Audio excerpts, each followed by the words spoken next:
What if you really could understand what other animals were saying? Would it be a magical mystery tour, or would it be a nightmare? The book, The Animals in That Country by Jean McKay, explores that question. And we have Jean McKay here with us on In Context today. I'm Patrice Jones, your host, coming to you from the grounds of Vine Sanctuary. We're going to talk to Jean in a moment, but you know, we always start the show thinking about an animal here at the sanctuary, and the animal I am thinking about today is a pig called Val. And I'm thinking about Val in part because pigs feature in a particularly poignant scene in this novel, which we read for Vine Book Club. But I'm also thinking about Val because just this week, preschool children who participate in our Barnyard Buddies program, which is sponsored by Dr. Bronner's, by the way, came to visit the sanctuary specifically to see their pal, their buddy, Val. In Barnyard Buddies, classrooms adopt an animal at the sanctuary, get a humane education lesson every month, and then have the opportunity to learn about their buddy throughout the course of a whole school year. And this particular preschool, it's a virtual program, so anyone can participate, but this particular preschool happens to be right down the road from us. So early one morning, a group of children in reflective vests walked down the road and up the hill to see their pal Val. And why did they want to come to see Val? Because they had written a poem for her and they had practiced it and they wanted to recite it to her. So I thought you might enjoy hearing the poem about Val, since we're all about creative writing today. And the poem went like this. Val is a pig. She's very, very big. She wears hay on her head like a wig. And that is true, by the way. Her belly's so round, it touches the ground, and we're so glad that she was found. The children recited this to Val, who listened very carefully. Val is typically a fairly grumpy person, but she seemed to understand that these little ones were shining love at her. So she just stood and listened to them reciting the poem to her. And then when they finished, she gave them this gentle little grunt, like, good job. And so that's who's going to be on my mind today, as I am talking with our guest, Jean McKay, author of The Animals in That Country. Jean, thank you so much for joining us today. Oh, thank you so much for having me here and for reciting that poem that those students wrote. It is just so stunning to hear about them reading that to Val and also Val's grunt reaction. That's a beautiful thing. Yeah, it was lovely. I've been telling everybody about it, and so I'm happy I get to tell you and everyone who's tuning in today. So you have this book. It's not your only book. This is the book we're going to talk about today, and it's called The Animals in That Country. And it is a literally prize-winning novel that won the 2021 Victorian Prize for Literature, the 2021 Arthur C. Clarke Award, and numerous other awards, I believe rightly, having been enraptured while reading this book. And the premise of the book is that something called zoo flu hits Australia. So could you tell those who are tuning in, what is zoo flu? I've been thinking a lot about zoo flu lately, actually, because I'm just about to go back to Indonesia to be part of the Ubud Writers Festival, which is so exciting for me. But years and years ago in 2013, I was there and I met a mosquito. and she bit me and gave me a disease called chikungunya, which means that which bends up in Tanzania. And I had full body arthritis and fever, and my skin turned red and my skin peeled off. And I really felt like I was turning into a mosquito. And at the same time as I was experiencing this, I was starting work on the animals in that country. So it was really natural for the novel to sort of catch some sort of illness. But the illness within the novel, once things enter the fictional world, they start to transform. And I think we know that when we enter the world of non-human animals as well, things transform. They take a different shape. So in the world of the novel, this thing called zoo flu starts, and it's a little bit similar to what we've experienced with COVID. The main character, Jean, the human character, starts hearing about zoo flu and, reports on the radio. And one of the side effects of zoo flu is that humans can finally understand what other animals are saying. Not telepathically. They're little mouths don't move, but with every bit of smell and pheromone that rises from them, with each twitch of the tail, with the click of a claw, communication is formed, and the humans are finally able to understand what that communication might mean, and they start to translate that into some sort of discussion. The problem is that humans being humans, they really want the other animals to be saying, I love you and, be my friend forever. But the animals aren't saying that. The animals are living their own lives. They have things to do. They're not particularly concerned about humans until the humans inevitably encroach on their lives. And so there's the violence and the humor and the weirdness in there. That is our relationship with other animals. Yeah, I mean, one of the things I loved about the novel, and I think I can say this without giving anything away, is that the way that the humans begin to be able to understand at least some sense of what other animals are communicating, it's not through words. I mean, like they translate it into the words in their own head, but they're picking up signals, and their signals aren't just sound, and they aren't even just gesture, but they're also, like, as you said, pheromones and who knows what else. And so you become aware when you're reading it and trying to imagine what this would be like, of what a constant, not cacophony, but there's just a constant busyness of communication all around you that you, for the most part, are, as a human, are just not tuned into at all. So it's not just that you don't notice, or might not accurately know of what animals you're paying attention to in your purview are saying, but there's also all these other what philosophers sometimes call liminal animals, insects and underground animals and birds that you're not even seeing, and they're all communicating constantly with each other, and it's all happening all at once. Yes, that's right. I remember someone asking me, "Oh, which particular animal are you writing about for your book?" And I just said all of them. Like, what? How will you do that? But through the research, I got the chance to find out amazing little facts about communication with different animals. Like, I love that mice release gases. That's part of their communication system, is sort of this gas that rises from their body. I love the incredible hypersensors that crocodiles have, these very, very ancient techniques that they've learned, and this incredible, sense of feeling vibrations through the ground, especially for stalking. I love the idea that what it is to imagine seeing the world through sonar. But it did become very busy, Patrice, in the writing of it. And one way that I dealt with that was through the progression of the zoo flu.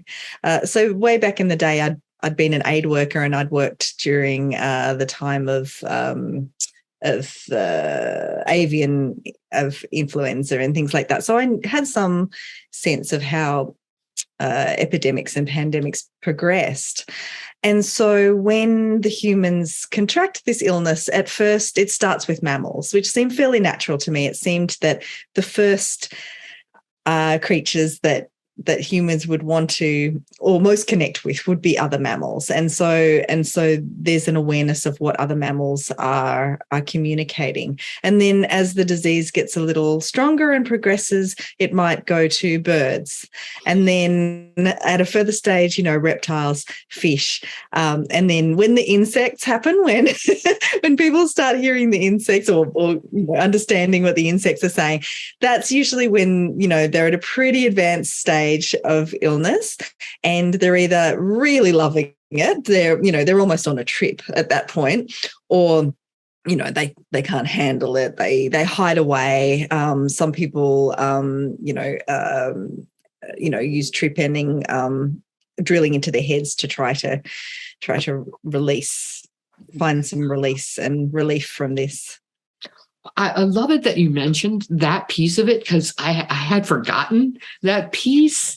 And I think it's while you were talking, I was thinking, and I know because you've talked about reading Val Plumwood, that ecofeminists diagnose many of the problems that we're facing as being to do with this unnatural separation of humans from the rest of the world, from the rest of the larger than human world, and it's a false separation, but it's a separation that's like super important to a lot of people. And it just occurred to me as you were talking, like it is to many people, it is to enforce some sort of separation between yourself and non-human animals is important enough that you might drill into your brain to stop it.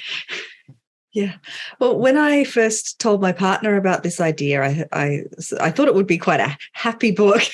It wouldn't it be great if everyone could understand what animals are saying? This is going to be so fun. And he said, but if we could understand what they're saying, then we would truly know what we do to them, and how could we live with ourselves within that knowledge. Of course, you can gain that knowledge without having a shared language. But I think to be able to operate in this world as we know it, this modern world, there is a cognitive dissonance that is necessary for a lot of people just to be able to function, because to have the awareness of what's happening with farmed wild animals that are considered vermin, it would be too much, I think.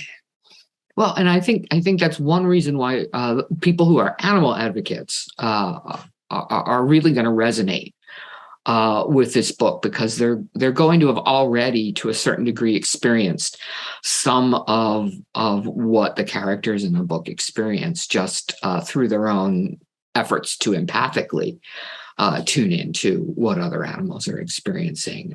So I know I resonated, and everybody I've talked to has really resonated with the book. But I want to get back to this whole idea that you just mentioned, where you thought it was going to be a happy book, and because already we know that you thought it was going to be a happy book, but your publisher calls it dystopian, and we also know that the experience of feeling yourself turn into a mosquito played a significant role. So I'm just really interested in, like, what's the whole process by which you started with an idea and ended with really one of the most original works of fiction that I've read, and these awards that it's gotten amplify that. This is just an extraordinarily original work. So how did that happen? What was the process like for you? Thank you. That means so much coming from you, because I hold you and your work in such high esteem. That's amazing to hear. Going back to that illness, that chikungunya that I had, which friends in Australia who couldn't pronounce it called it chicken dinner.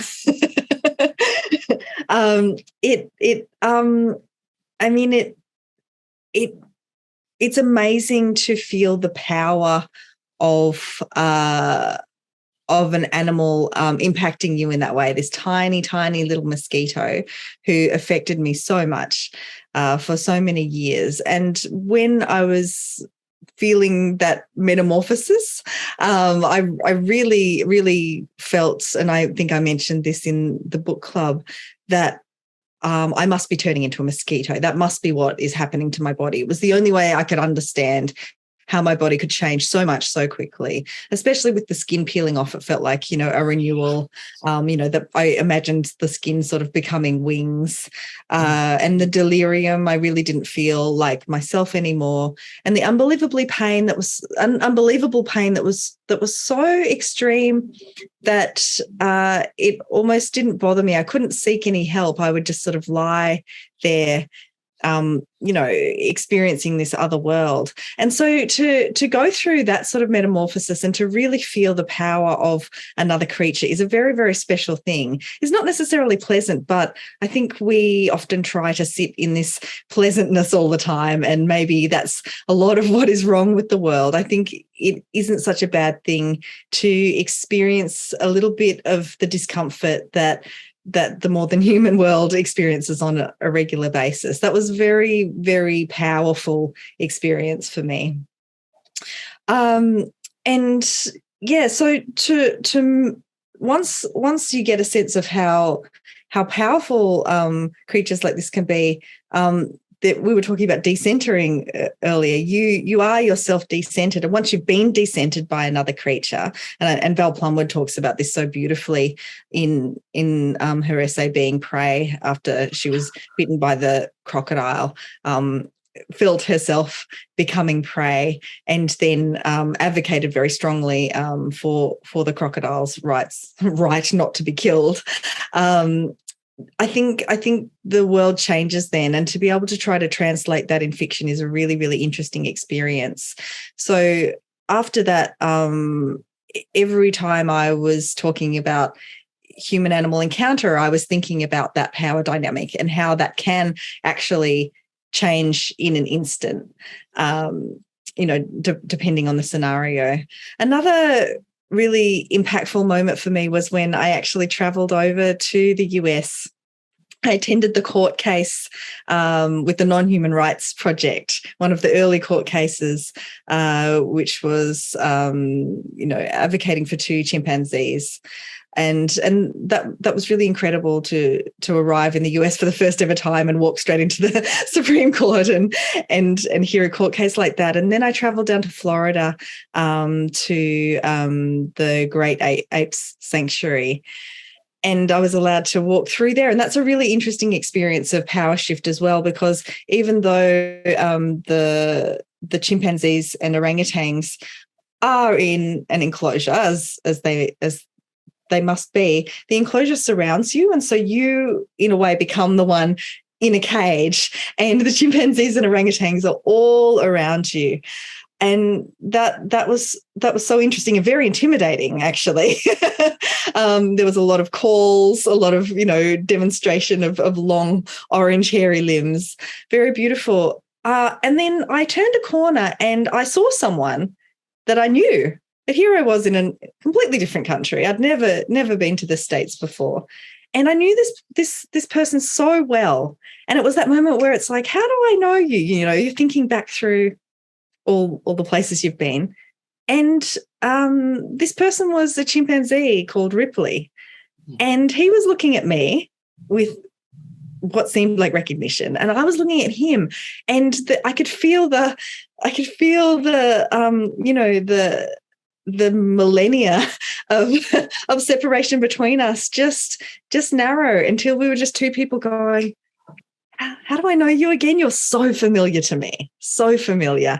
And again, whenever I wrote a character, even though Ripley, and there are no chimpanzees in my novel, every other animal's in there, but not chimpanzees. Every moment I write an interaction between humans and other animals, I'm thinking about the power of the mosquito, and I'm thinking about that moment of deep recognition where species doesn't matter anymore at all, and just connect. And I imagine that in doing that, you, in imagining other people, your characters being able to tune in to other animals, you had to go on an empathic journey of imagination to imagine what it is they might hear if they could tune in. Did that change you in any way? It really did. I mean, when I started the book, I wasn't even vegetarian anymore. I was eating meat. And then as I wrote the book, and I was doing my PhD at the same time, I was very lucky to be supported by a PhD program in the writing. So I was doing a lot of research at the same time. And of course, the more I researched, the more I found out about the relationship that we have with other animals, or the lack thereof sometimes. And so by the time I, was a few years in, I was vegetarian again, and then soon after I was vegan. So my life, my personal life, and the way that I acted in the world changed very dramatically. And that was really through the work of animals that I met along the way, and also theorists in the field. I remember eating. I was just about to say, I remember eating Erica Fudge, a theorist, which is such an amazing Freudian slip. Erica Fudge, if you ever watch this, I will never eat you. But I was very influenced by what she said, which was, we don't eat our subjects. You're writing about someone, you don't eat them. It's just basic practice. I thought that was a very, very good point. So I changed a lot, and then I had an early first draft, which was just terrible, and I showed my partner, and he sort of said, "Look, I think." This reads like a vegan manifesto, and that's fine, but I don't think it's what you want to do. And also implying it was really my guilt draft, And then after that, and after I'd changed my way of living, I think I could just really go into character. I could have a lot of fun with the human character, who, is very much not aware of her eating and living practices. And I love the part of the novel where the protagonist trolls vegans online, and keeps getting kicked off of platforms for trolling this particular vegan who I imagine is you. Yeah. You had your character trolling you. My character is trolling me. But in terms of empathy, I think, once you start living your novel a little bit, or at least living the theories and the themes that you're trying to get at in your novel, then it becomes much easier to imagine yourself into the world of other species.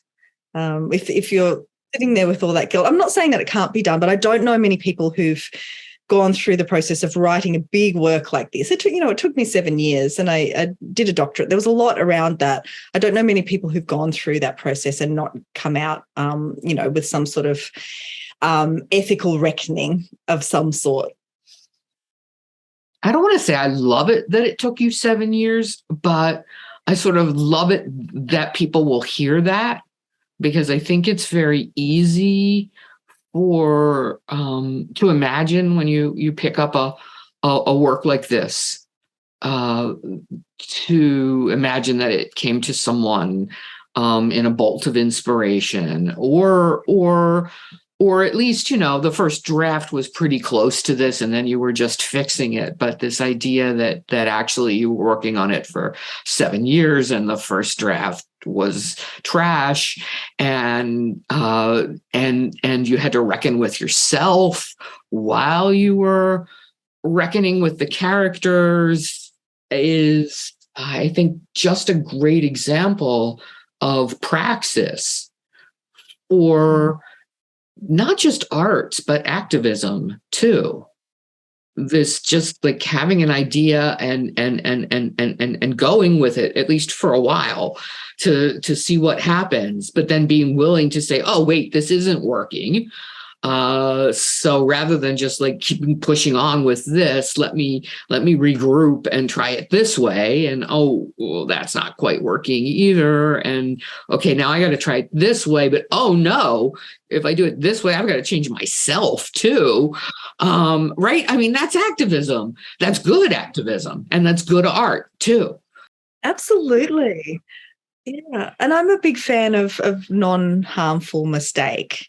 If you can make mistakes in a non-invasive and non-harmful way, and that's what I love about art, that we can look at these scenarios, even where characters get hurt or go through things outside of laboratory and other situations where in real life this would be horrific. But we can imagine ourselves into these scenarios and work through them and think, well, what is the best way through?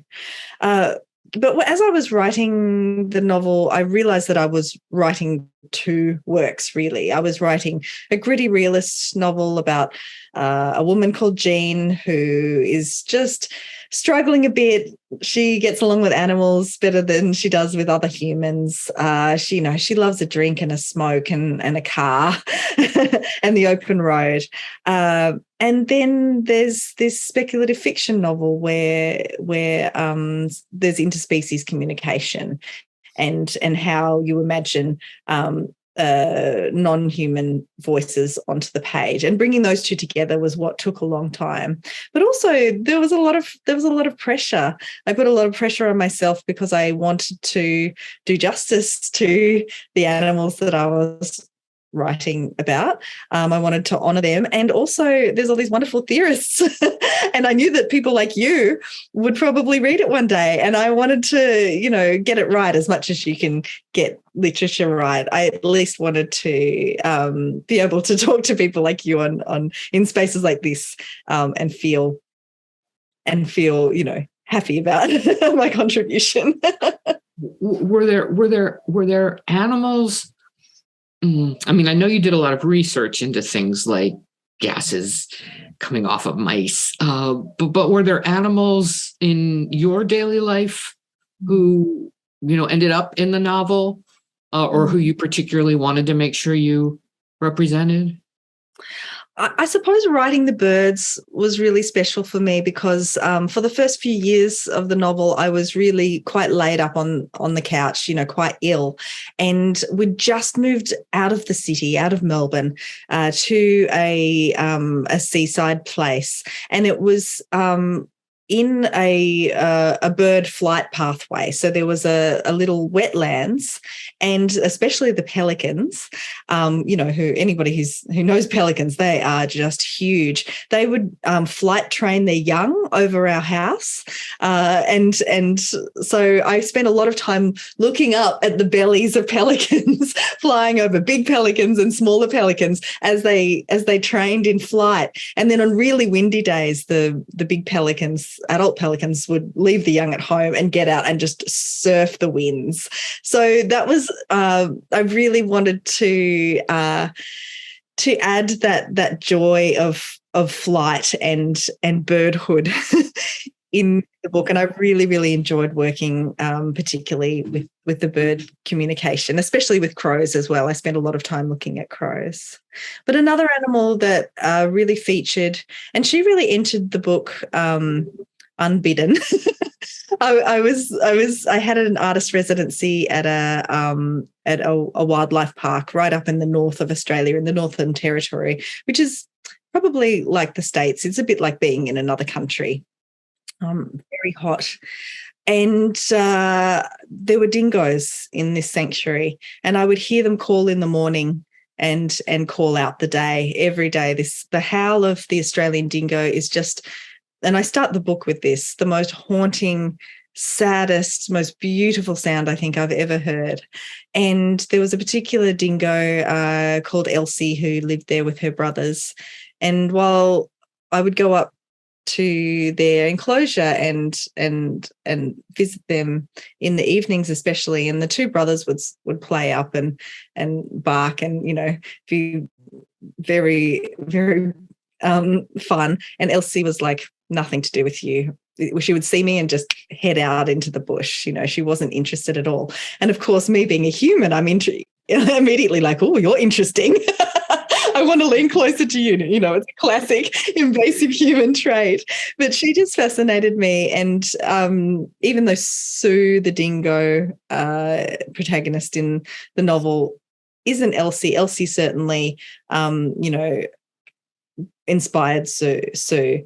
And Sue, once Sue entered the text, she just made sense of so many things for me. She turned a really raggedy, weird draft into a story, into a journey and a life. She made sense of the human character, Jean. They mirror each other in the text. They go along on this sort of what's been described as a interspecies Thelma and Louise like road trip. And talking about power again, when I think about the mosquito, Sue really shows her power, and the beautiful way that she chooses to use it and not necessarily abuse it as well. She really tries to draw the human character into her kinship constantly through the novel, even as she gains power as a character and as a dog.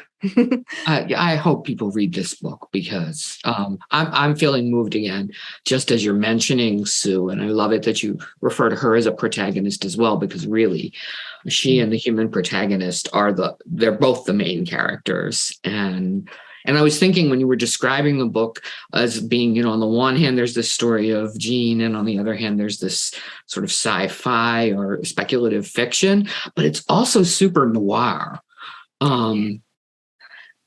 Right, particularly in the ending, which we will not give away. And so I really hope that people will read this so that they can meet Sue, and they can meet Jean, and they can imagine themselves in that country. Before we go, I got to ask you, because I think we're out of time, or nearly, but I got to ask you. You mentioned. You've talked about how writing the novel changed you, but I'm wondering if you've heard from readers about if reading the novel has changed them. Yeah, I mean, anybody with a pet who lives with a companion animal, I've heard from so many people saying, I can never look at my cat the same way again. I thought I knew what she was communicating, and now I really wonder. You know, my dog has changed for me forever. So especially companion animals. And another thing that seems to strike people is what we might call the pig scene, which, you know, is very, very good to talk about today. So there's a scene in the novel where the protagonists come across a truck full of pigs, and the people driving the truck are just losing their minds. They can't handle the pigs calling out from the back of the truck, because suddenly they've got zoo flu and they can understand. And so they just take off, and it's up to the protagonist to release the pigs so that they can get past this huge truck. And as they release the pigs, they realize the pigs are calling out more. And Jean, the human, is sort of like, what is this more? And then she recognizes hope in one of the other pigs as the pig is released and seeing and being on grass for the first time and rolling in natural mud for the first time and heading towards water. And Jean realizes she's also experienced, you know, a version of hope, of wanting something that you don't even no exists. Which is something about being alive. It is true. I mean, we have here at the sanctuary, we have frequently welcomed survivors of egg factories who, from hatchery, who have gone, from hatchery into egg factory, and really had they've not experienced anything else. And yet there is still within their bodies this hope from something else and something more. So I think, that scene, and there's a beautiful, the book mostly is about, the animals in the book are mostly non-domesticated animals. But there's also just a very brief glimpse into the feelings of cows that I found deeply moving, as someone who knows cows. And I imagine you endeavored really hard to do right by those cows. Yeah, I later, once I finished the book, lived near cows, and I felt so relieved that I'd made the cows in my book angry. For a very long time, I was writing these cow scenes and the dialogue, and the cows were sad. I think cows present as very sad seeming animals, to a lot of people. And then I thought about what it might be like to have your children taken away over and over again, and as well as a deep sadness. I thought I would just be so angry. And so to give these cow characters anger and to have them express that, probably they're almost the angriest creatures in the novel. That felt like it was the right thing to do. Of course, I don't know how cows really feel, and I can't imagine what it is to go through that, but it felt right. I mean, they got a right to be angry, so angry, and I mean, our experience. I mean, nobody knows all the cows, but and there is a way that cows are so among cows. They're very gentle creatures, but the survivors of dairying who come, many are really angry, and there are, and others. It's a sadness that's lapsed into depression. But then when that lifts, then you can get to know their personalities better. So we see both sad and mad. I love that you brought up rights there. It reminds me of the philosopher Vinciane Dupree's work, into the right to want, where she says that every creature has a right to want, even a creature who is, in an incarcerated situation, almost devoid of all rights. The right to want is there always. And I think that's a really beautiful way to explain agency, and also going back to that idea of the right to hope, the right to imagine a life outside of the one that you find, or even not be able to imagine it, like to want something that you can't even imagine. And I feel like it's not just that this is something that hens and egg factories experience,